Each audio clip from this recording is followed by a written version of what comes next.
Well, good day, everybody, and welcome to the Psychological Therapies edition of 5-Minute Psych. In this 5-minute segment, we'll look at behavior therapies, which focus on behavior without caring about thoughts or feelings. All behavior therapies share the belief that psychological problems are learned, and because of this, they can be unlearned.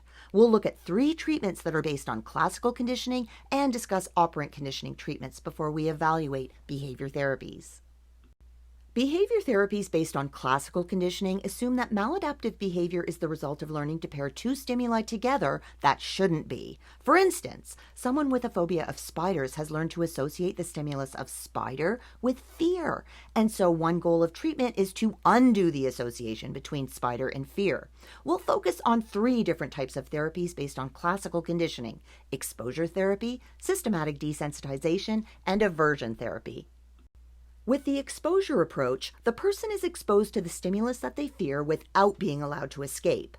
If you've ever felt intense anxiety, you know it's exhausting and you can't maintain that state indefinitely. So yes, at first when you're exposed to the spider, you may have an intense reaction, but as long as you stay there and nothing bad happens, then the fear will dissipate.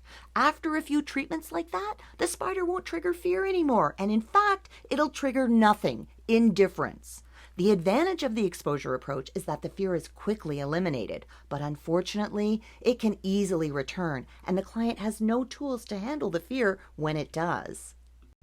Systematic desensitization aims to make the feared spider trigger relaxation instead of fear. It does this first by teaching the client how to completely relax from head to toe. With practice, the client gets good at relaxing and can put themselves in that state quickly.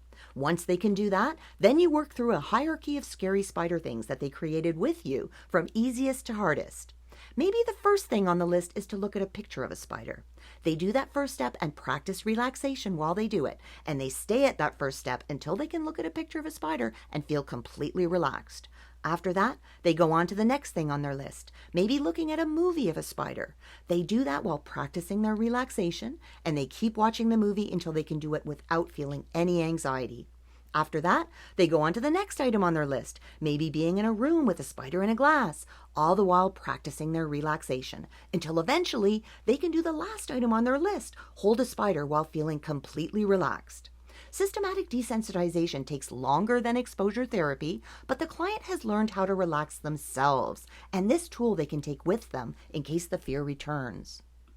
Aversion therapy takes a stimulus that the client desires, like alcohol, and pairs it with an aversive stimulus, like illness or something painful. For instance, the client may be given a medication so that if they ingest alcohol, they feel very sick.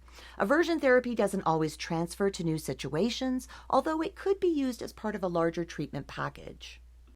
Treatments based on operant conditioning attempt to increase or decrease specific behaviors by using consequences, either reinforcement or punishment.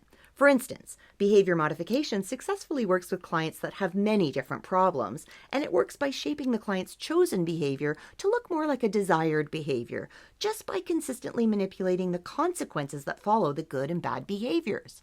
A token economy is an example of one of these types of programs, where tokens can be earned for doing good behaviors, and they can be taken away for doing bad behaviors, and then at the end, they can be traded in for different prizes, and the more tokens you have, the better the prize.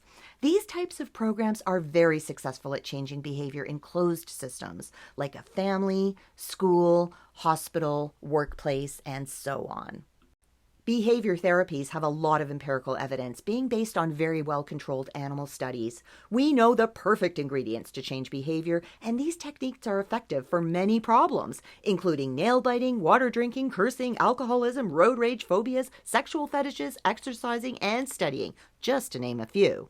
But the changes may not always be long-lasting. Even though the client may seem completely better in the therapist's office, there's a high risk of spontaneous recovery, especially if the client has learned any tools to manage their symptoms if they return.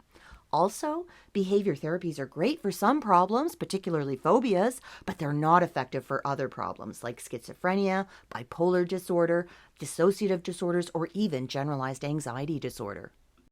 Well, we just discussed behavior therapies by looking at 3 treatments based on classical conditioning, as well as treatments based on operant conditioning.